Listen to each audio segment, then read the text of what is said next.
COVID-19. When they tried to trace its origin, they found a likely source, the food market in Wuhan. In no time, the virus had spread across the globe. The first case of coronavirus in Kenya was confirmed on 12th March 2020. In response to the rise of more cases, the government introduced measures and directives to reduce the spread of the coronavirus.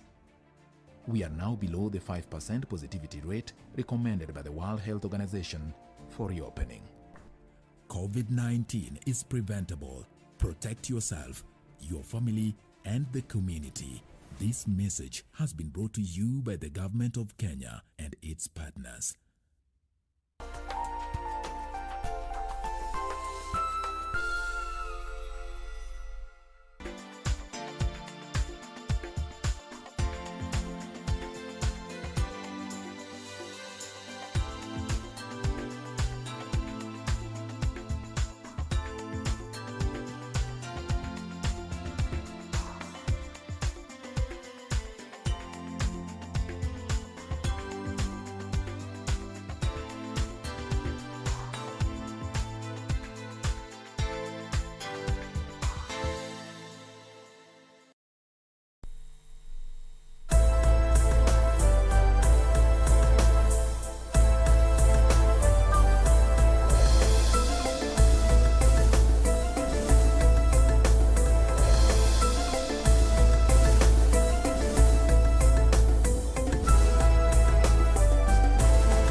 Iwapo unahitaji uungwaji mkono kwa mpigo kuhusiana na ripoti ya jopo la maridhiano, basi pana haja ya kuwashirikisha viongozi kutoka tabaka mbalimbali hapa nchini kabla ya kuwasilishwa rasmi kwa ripoti hiyo ya jopo la maridhiano. Ni matamshi yake kiongozi wa chama cha Ford Kenya Moses Masika Wetangula akimwelekezea kiongozi wa taifa Rais Uhuru Kenyatta. Ni mojawapo ya taarifa ambayo tutakuwa na kufahamisha mtazamaji. Kadhalika, visa vya maambukizi ya virusi vya corona vimefikia viwango vya kuogofya baada ya Wizara ya Afya kunakili visa 685 maambukizi, huko onyo kali likitolewa kwa Wakenya ambao ubwabwa wa mapuuza umewajaa shingoni.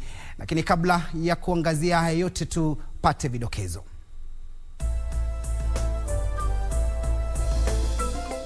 Wakenya wahimizwa kubadili mienendo yao kufuatia kuongezeka kwa maambukizi ya ugonjwa wa COVID-19, huku shughuli ya kupima virusi vya corona Nairobi ikikamilika leo. Naibu Rais Dr. William Ruto awataka viongozi kuunganisha Wakenya kabla ya uchaguzi mkuu wa mwaka 2022. Na usalama umeimarishwa mjini Kisii huku maandalizi ya sikukuu ya Mashujaa yakikaribia kukamilika.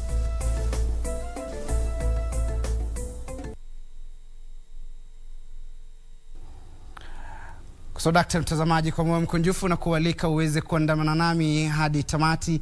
Naitwa Timothy Kipnusu, mfasiri wa lugha ya ishara ni Byron Abuli. Unaweza kuzungumza nasi kupitia mitandao ya kijamii kwenye kurasa yetu wa Facebook KBC Channel 1, kwenye Twitter @KBC Channel 1 na @Kipnusu Timothy. Acha ujumbe wako pale, nikinafasika mtazamaji nitakuwa napitia ujumbe wako. Na ngwananga na taarifa kwamba shughuli ya kupima kwa wingi virusi vya corona kwa wakazi wa Nairobi ilikamilika leo, huku wengi wakidai kwamba unyanyapaa ni kikwazo kikubwa katika kukabiliana na virusi hivyo.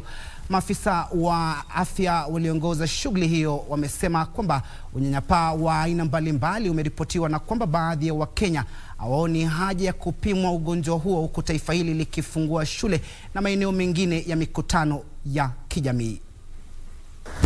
Ni siku ya pili ya kupima kwa wingi ugonjwa wa COVID-19 jijini Nairobi. Shirika la usimamizi wa jiji la Nairobi limeandaa shughuli hiyo katika kaunti ndogo 17 kwenye kaunti ya Nairobi. Familia na watu binafsi wanaingia katika shule ya msingi ya Rabai Road kwenye kaunti ndogo ya Makadara. Wahudumu kutoka vituo vya kutunza watoto yatima wanawaelekeza watoto katika kupimwa. Hapa wanajitahidi kujua hali watoto hawa kabla ya kujiunga na wenzao. Watoto hawa walirejeshwa kwa jamaa zao katikati ya mwezi Machi baada ya taifa hili kushuhudia kisa cha kwanza cha ugonjwa wa COVID-19. And also we have caretakers in that children's home. Some of whom don't stay in there.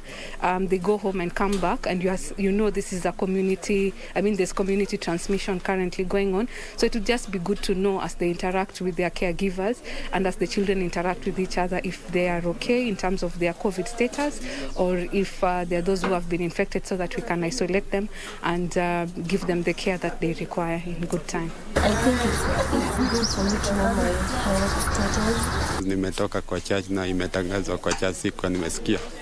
Katika kituo cha afya cha Isili, vijana wanaoranda mitaani walipimwa ugonjwa wa COVID-19 ili kujinufaisha na vipimo hivyo vya bila malipo.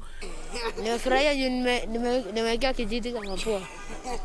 Lakini huku visa vya ugonjwa huo vikionekana kuongezeka, baadhi ya wakazi wamepuuza kanuni ya kuvalia barakoa. Huko Mombasa, kiongozi mmoja wa kijamii kwa jina Zamzam Mohamed ameihimiza serikali ya taifa iandae shughuli ya kupima umma bila malipo hapa nchini ili kubaini kiwango cha maambukizi ya ugonjwa huo. Hakuna mtu alikuwa ana expect kwa ugonjwa huu utakuja. Watu wamekaa nyumbani hawana makazi. Unaambiwa kutest uende ukalipe 10,000 ama 6,000. Mtu atatoa wapi? Anaangalia anasema wacha nikamwe limau na tangawizi ninywe, mimi nijisikize. Ushaona? Huko Uasin Gishu, Gavana Jackson Mandago ametoa wito kwa wakazi wazingatie kanuni za Wizara ya Afya kuhusu kudhibiti virusi vya corona. Mandago alizungumza leo katika bunge la kaunti ya Uasin Gishu alipokutana na kamati ya maandalizi ya mazishi ya mwakilishi wadi ya Huruma marehemu Peter Kiuru Chomba aliyeaga dunia kutokana na ugonjwa wa COVID-19 wiki iliyopita. We have no choice.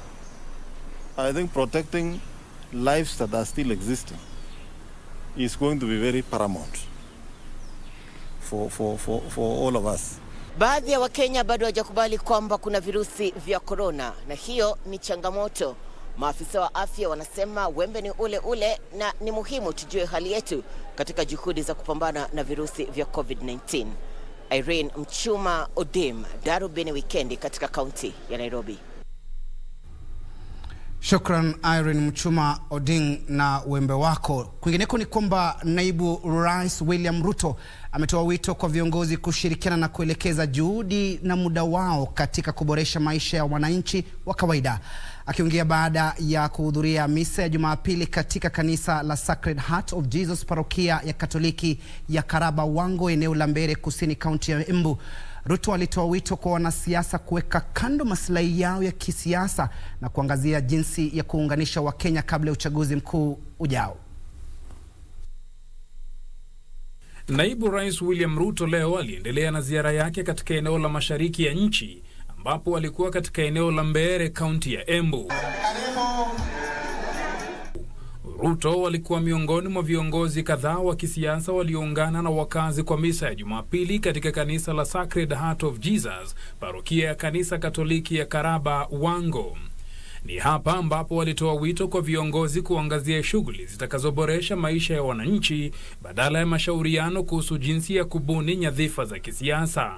We must eliminate politics that divides and creates hate and enmity. We must insist as a people that we want politics that unites, that brings people together, and that focuses on the development of our nation. Viongozi walioandamana naye walikosoa wale wanaoshinikiza mageuzi ya kunufaisha watu wachache na kumlaumu naibu rais kwa kusaidia mwananchi wa kawaida kuanzisha miradi ya kujipatia mapato. Hata saa hii hawaelewi wheelbarrow, hawaelewi mkokoteni, baiskeli, motorbike, hawaelewi kuwa kwa nyumba ambaye haina choo, haina maji na hata hakuna maji karibu. Hii maneno umeanza kuongea na watu ya wheelbarrow na watu ya mikokoteni na hii watu ya chini, umefanya makosa kubwa, ndio utapata shida mingi. Kuna mambo ya kuunganisha Kenya na kuna mambo ya kuhakikisha ya kwamba ati watu watakubali matokeo ya uchaguzi. Sasa inaonyesha tunaelekea kwenye mgawanyiko. Naibu wa rais alikuwa akifanya kazi na rais wake. Leo tunaona yeye mara iko kwa faranda, mara iko wapi, chakula inaliwa, hakaribishwi, amepewa ile maisha ilikuwa na Yesu, lakini tunasema hiyo ndio barabara ya kutoboa ya kuenda mbele.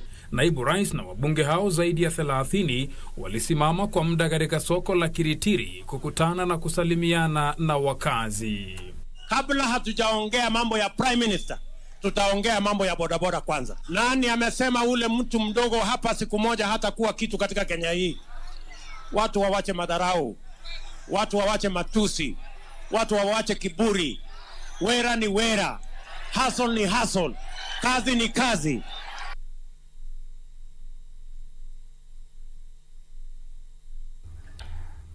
Bila shaka mtazamaji, ni ubabe wa kisiasa ambao unaendelea kusheheni kabla ya kinyang'anyiro cha mwaka 2022, taarifa ambayo imesomwa kwako na Rashid Mwamkondo. Tukisonga mbele kwenye siasa mtazamaji, kiongozi wa chama cha Amani National Congress Musalia Mudavadi amewahimiza Wakenya kuwakatalia mbali viongozi wanaoeneza jumbe za chuki na ukabila ambazo zaweza kuhatarisha umoja humu nchini. Mudavadi ambaye alikuwa Gilgil County ya Nakuru aliwataka wanasiasa kutuliza joto la kisiasa na kuelekeza juhudi zao kufufua uchumi ambao umeathiriwa pakubwa na janga la COVID-19. Suleiman Yeri na mengi zaidi. Musalia Mudavadi anasema janga la COVID-19 limeathiri nchi hii pakubwa, kuvuruga uwekezaji mwingi, biashara na maisha ya watu kwa jumla, na viongozi wanapaswa kutumia muda na juhudi zao katika kuwasaidia Wakenya wanaojizatiti badala ya kuzingatia siasa za migawanyiko. We are having an economic crisis. Uchumi uko kwa hali mbaya. We all know it. I've constantly talked about the dangerous debt that is in our hands, and if we don't focus on matters of the economy, we are not going to help this country. Alafu nakuta economy yetu imerudi chini. Wakina mama wengi ni wafanyabiashara, vijana ni wafanyabiashara, wakina wazee wote, economy imeenda chini. Na kukomboa economy ya Kenya, tuko na kijana yenu ambaye anaitwa Musalia Mudavadi, kwa sababu tunajua corona imemaliza uchumi ya Kenya. Si Kenya peke yake, worldwide. Marais wale wanachaguliwa countries zingine ni wale wana focus kwa uchumi. Ukiangalia moja anajiita hustler, ataamusha uchumi. Mwingine BBI ndiye anategemea peke yake imwamushe aendelee. Akiongea katika kanisa la PCAM mjini Gilgil County ya Nakuru, Musalia akiwa na viongozi wengine walioandamana naye alisema kile nchi hii inahitaji kwa wakati huu ni dhamira pamoja, na viongozi ambao wako kwenye nyadhifa mbalimbali za uongozi wanapaswa kuwa na tahadhari kubwa na kujiepusha kuwagawanya Wakenya kwa misingi ya kikabila. Epukane na mambo ya unafiki. Kama wewe uko kwa serikali ya Uhuru, usidanganye kwamba wewe hauko na Uhuru. Wewe uko hapo. If he has succeeded, you have succeeded with him. If there are shortcomings, don't run away from the shortcomings na kusema ni za Uhuru peke yake. Hata wewe uko.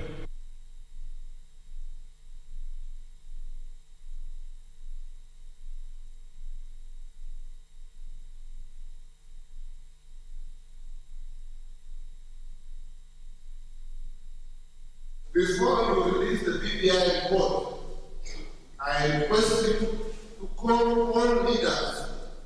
We sit together. We agree that this is good for our country, so that when we go to referendum, if at all, let that referendum leave our country more united than it is, and not more divided than it is today. Akiongea katika kanisa Katoliki la Mundika ambako alihudhuria ibada na kisha baadaye akafungua ofisi ya chama cha Ford Kenya katika eneo hilo, Wetangula alimtaka kiongozi wa nchi kuzindua ripoti hiyo na kuruhusu umma kufanya mashauriano. We want the president to launch the report. Ipelekwe katika makanisa vile tulifanya katiba ya zamani. Wasomeni wananchi hii kipengele kusema hii, maana yake hii, na consequence yake hii. Wakati huo gavana wa Kakamega Wycliffe Oparanya anapigia debe ripoti ya BBI akihimiza wananchi kuiunga mkono, akisema hati hiyo itaongeza fedha kwa serikali za kaunti na hivyo kuimarisha maendeleo. Wakati huu katika ukatuzi tuna shida kubwa ya pesa. Pesa nyingi imepaki huko Nairobi. Tunataka pesa itoke Nairobi ije isaidie watu mashinani, kwa sababu mashinani ndio watu wengi wanaishi. Naye mbunge wa Suna Magharibi Peter Masara amewahimiza vijana kujiepusha na siasa za uhuni. Politicians hiring youths to cause chaos. We have to condemn them. And we are not going to allow few people who are taking advantage of youth to misuse them. Suleiman Yeri, Darubini ya Channel 1.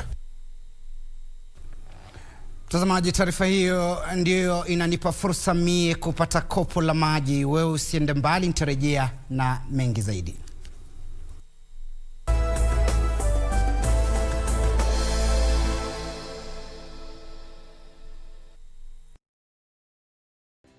It was New Year's Eve 2019 when health officials in China admitted they had a problem.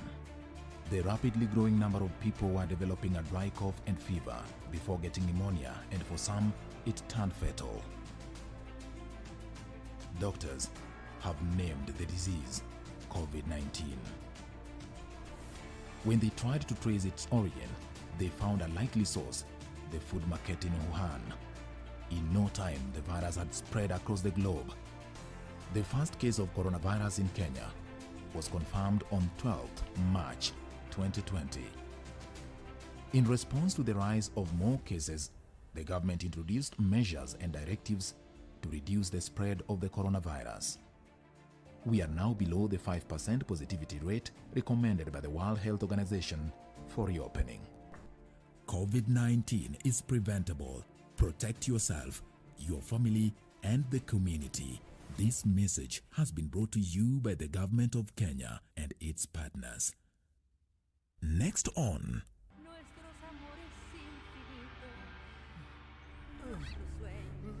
Shh. Don't you worry now. The doctor said to only give you half a dose. I won't let anything bad happen to you. And why didn't you tell me anything? And how? You're always too busy to talk, right? Well, no, you should have told me that you needed to discuss this with me first. Ah, well, you know what? Actually, we didn't need you. Andrea and I managed to close the deal all by ourselves. Please don't go. Stay here with me. In Love with Ramon.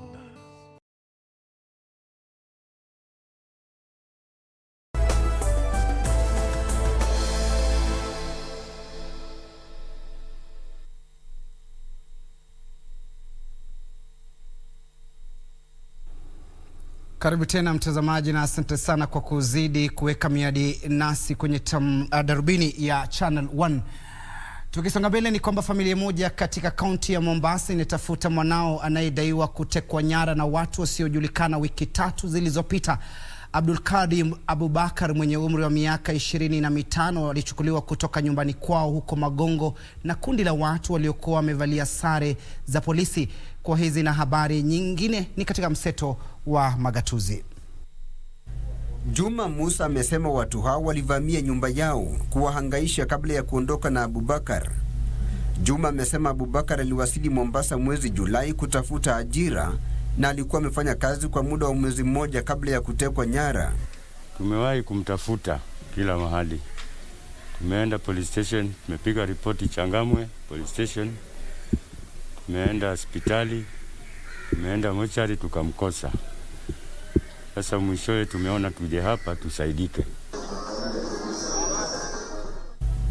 Wakati huo mbunge wa Jomvu Badi Twalib ametoa wito kwa serikali kukomesha hali ya kuwahamisha manaibu kamishna wa kaunti mara kwa mara, akisema hali hiyo inaathiri utoaji huduma. Jomvu tumechoka kupawa transfer za saa zote kwa ma-DCC wetu, kwa sababu leo DCC huyu ni karibu wa 8 ama wa 9 tangu tuanzishe Jomvu. Mbunge huyo amesema manaibu kamishna wa kaunti wanahitaji kupewa muda wa kujifahamisha na maeneo husika na kufahamu matatizo yanayowakabili wakazi. Kwingineko, wanafunzi wa chuo kikuu cha Kisii wametoa wito kwa Rais Uhuru Kenyatta kuingilia kati na kushughulikia matatizo ya kifedha katika chuo kikuu hicho ambazo wamesema yanatatiza maendeleo. Kupitia muungano wao wa Kisii University Students Union KUSU, wanafunzi hao wamesema kiongozi wa nchi anakaribishwa kuzuru taasisi hiyo na kujionea mwenyewe matatizo yao. Our institution is highly under capitation. We are experiencing little funding of this institution, leading to even some of the workers being sacked. Katika kaunti ya Kiambu, mwanamume wa umri wa makamu mjini Thika anasaidia Wakenya wenye ulemavu kupitia ubunifu wake. Martin Wahome hutumia vyuma kuukuna taka za kielektroniki kuunda viti vya magurudumu vinavyotumia betri. Hii wheelchair ni rahisi sana kuitumia, manake iko na mahali unafinya kama unataka iende mbele. Kwa Kiingereza tunaita joystick, unapeleka mbele, ukifinya upande wa mbele iko na uwezo wa kwenda mbele. Ukifinya na nyuma iko na uwezo wa kurudi na nyuma.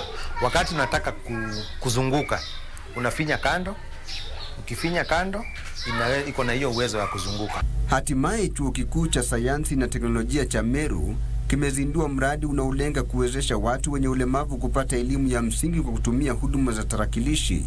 Katibu wa elimu ya chuo kikuu na utafiti Simon Nabukwesi amesema mradi huo wa shilingi milioni 15 utatoa huduma za tarakilishi kwa kutumia mfumo unaotambua uso na kupumua kwa wanafunzi. These are gadgets that can be used without limbs to operate a computer, search for information,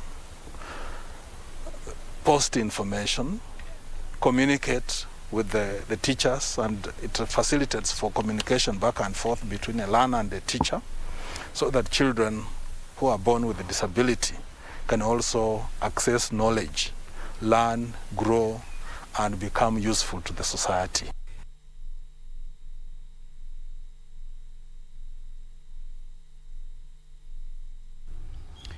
Wizara ya Afya imewataka Wakenya kujiandaa kwa wakati mgumu, huku ikisema taifa hili huenda likashuhudia awamu ya pili ya chamko la ugonjwa wa COVID-19.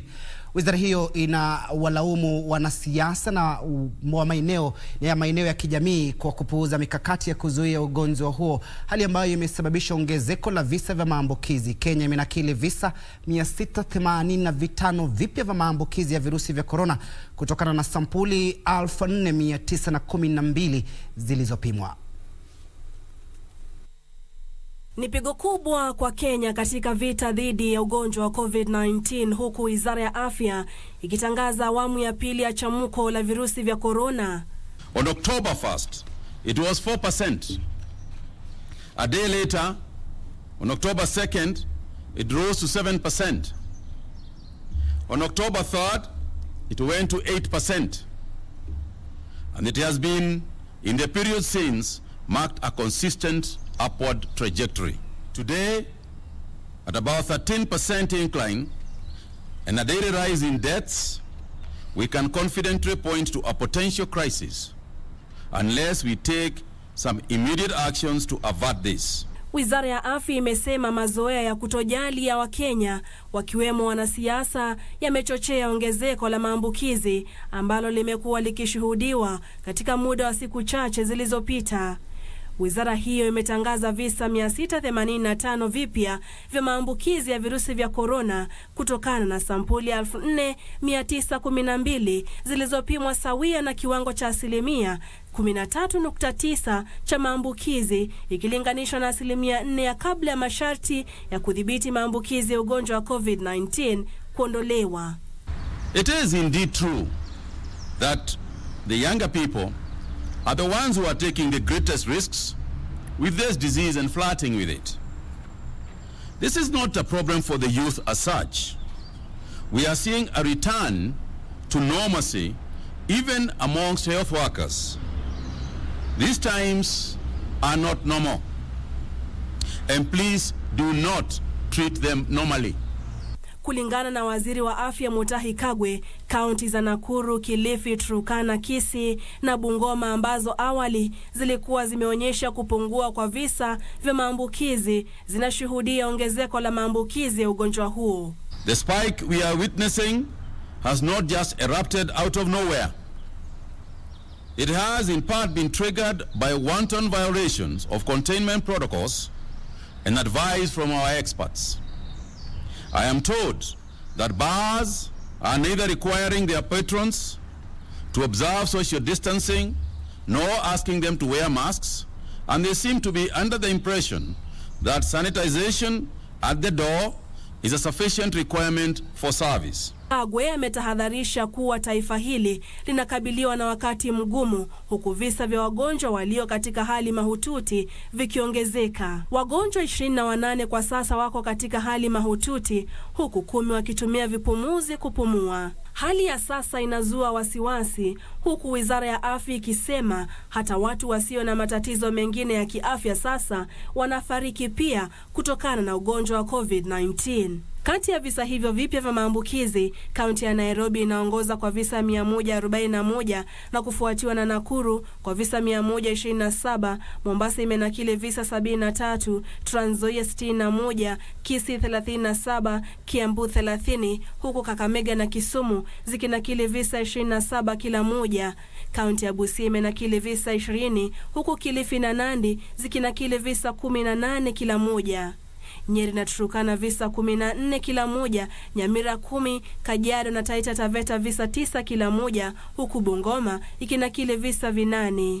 Kaunti za Uasin Gishu, Laikipia na Machakos zimenakili visa 6 kila moja, Baringo 5, Murang'a, Meru na Wajia 3 kila moja, Kitui, Kwale na Makueni 2 kila moja, huku Siaya, Elgeyo Marakwet, Vihiga na Isiolo zikinakili kisa 1 kila moja. Watu 7 zaidi wameaga dunia na kufikisha 832 jumla ya watu waliofariki kutokana na ugonjwa huo hapa nchini. Ili kudhibiti maambukizi ya ugonjwa huo, kamati ya kitaifa ya kushughulikia masuala ya dharura yanayotokana na ugonjwa wa COVID-19 imeshauri serikali za kaunti kutekeleza mikakati iliyoko ya kuzuia ugonjwa huo na kutahadharisha kuwa iwapo Wakenya wataendelea na maisha kama kawaida, kamati hiyo italazimika kutekeleza masharti makali. If we lose this individual responsibility that we're supposed to have, then we go back to a situation where it's now between health and the economy. And health will always be the one that takes preference. So mine is really to urge Kenyans, please take personal responsibility for yourself and for those around you. Take care of the country. Purity Museo, Darubini.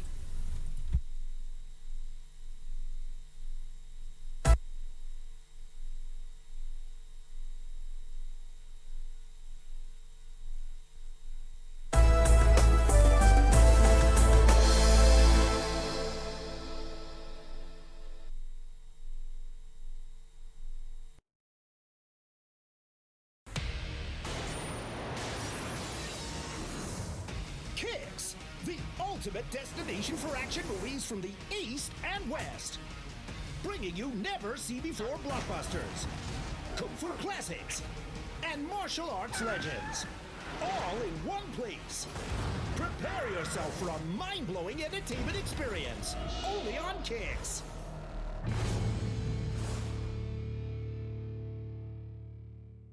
Tonight on KBC Channel 1. After a long break of over 6 months due to COVID-19 pandemic, which brought sporting activities to a standstill globally, soccer actions resume in Africa mid this month. Is the corner into the penalty box? Oh, it's a great header, it's in the back of the net, he scored! The CAF Champions League enters the semi-final stage. First leg encounter with on Sunday, 18th October 2020. Another Moroccan club, Raja Casablanca, invites Egyptian side Zamalek. By Mutuali. Mutuali gets a decent cross in. Oh, it's a beautiful goal! Goal number 2! Catch all the action live and exclusive on KBC Channel 1, your true sports partner.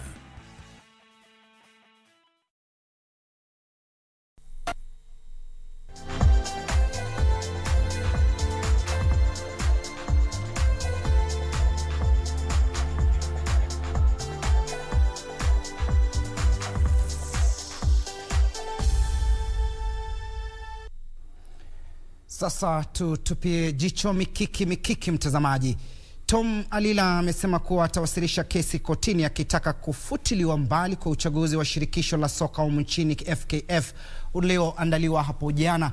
Alila anadai kuwa ana ushahidi wa kutoa uongo kwa kupiga kura na baadhi ya waniaji wa nyadhifa mbalimbali pamoja na vitisho vya kupiga kura. Alila aliyekuwa akiwania wadhifa wa mwakilishi wa baraza la kitaifa la FKF tawi la Nairobi alishindwa na Michael Ouma.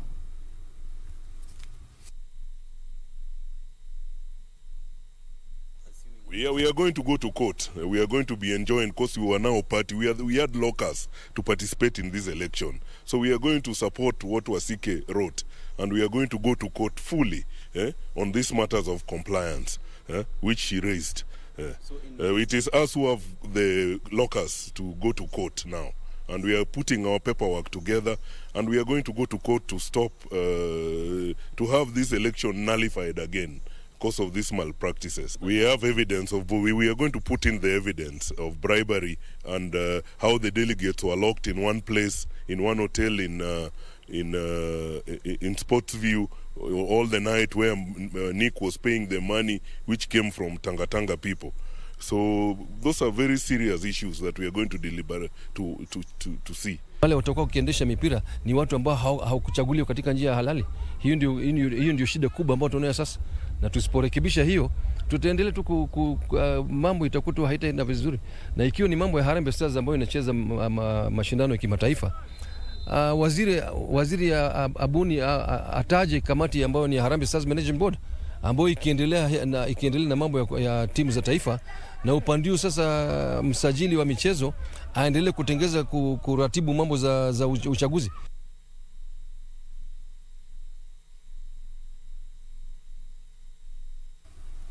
Kwingineko kwenye habari za spoti, mechi ya nusu fainali ya pili ya kuwania kombe la klabu bingwa barani Afrika kati ya Raja Casablanca ya Morocco na Zamalek ya Misri itapeperushwa moja kwa moja katika runinga ya KBC Channel 1 kuanzia saa 4 saa zetu za Afrika Mashariki. Jana usiku, kocha mpya kwenye kilabu cha Ali Pitso Mosimane aliongoza timu yake kutoa ushindi wa mabao 2 kwa nunge dhidi ya Wydad Casablanca kwenye nusu fainali ya mkondo wa kwanza ugani Stade Mohamed.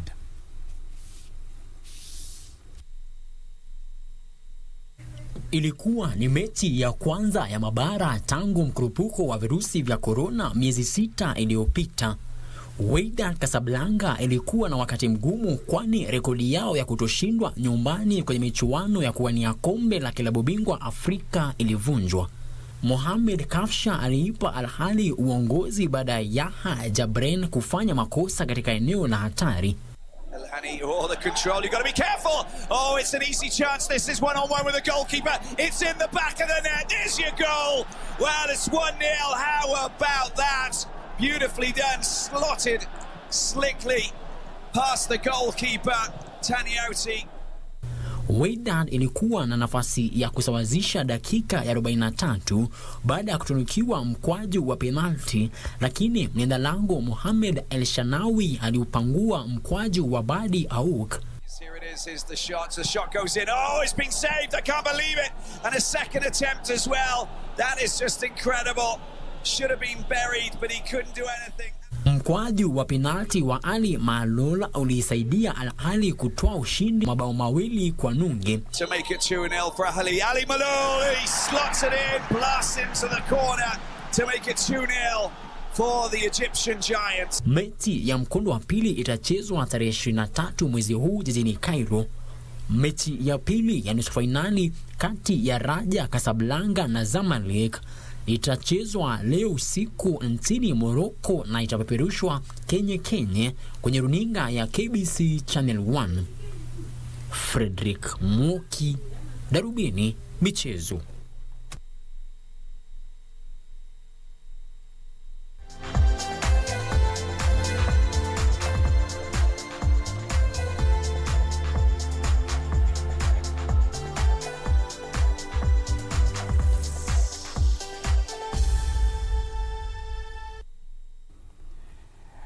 Waswahili wanasema kwamba kilicho na mwanzo daima dawamu, hakikosi na mwisho, na hapo ndipo natia alama kikomo Darubini ya Channel 1. Shukran kwa kutizama. Kwa niaba ya kikosi kizima ambacho kimefanikisha, nasema endelea kutizama. Kwa sasa napasisha mpira huu kwake mwenzangu Mariambo, ambaye namtizama pande ule mwingine wa studio akijimwaya kukufahamisha utabiri wa hali ya hewa. Mfasiri wa lugha ya ishara amekuwa Byron Abuli. Tukutane tena kesho mwendo wa saa 6 kwenye Tamrini. Usiku mwanana.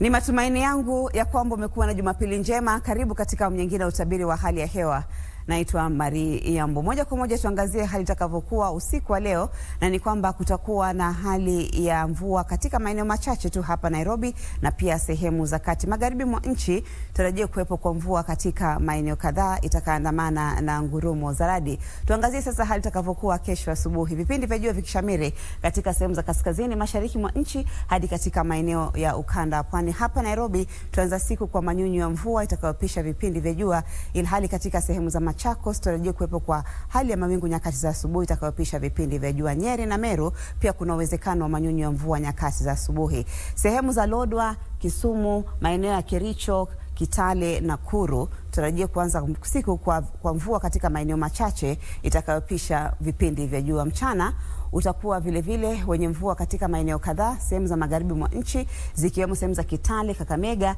hadi katika sehemu za Nakuru, Kericho na viungani mwake. Maeneo ya Narok vile pia tarajia mvua katika maeneo machache itakayoandamana na ngurumo. Zaidi hapa Nairobi kutakuwa na hali ya mawingu nyakati za jioni, pia kuna uwezekano wa manyunyu ya mvua sawia na sehemu za Nyeri na Meru. Kanda ya pwani hadi katika sehemu za kaskazini mashariki mwa nchi tarajia kuwepo kwa vipindi vya jua. Viwango vya joto vitakuwa kati ya nyuzi 36 katika sehemu za Lodwar na Mandera, 37 katika sehemu za Garissa. Hapa Nairobi vitafikia nyuzi 27, ilhali Lamu na Mombasa vitafikia nyuzi 31. Na basi kwa hayo natamatisha utabiri wa hali ya hewa jioni leo. Tupate sasa hali itakavyokuwa katika maeneo mengine duniani.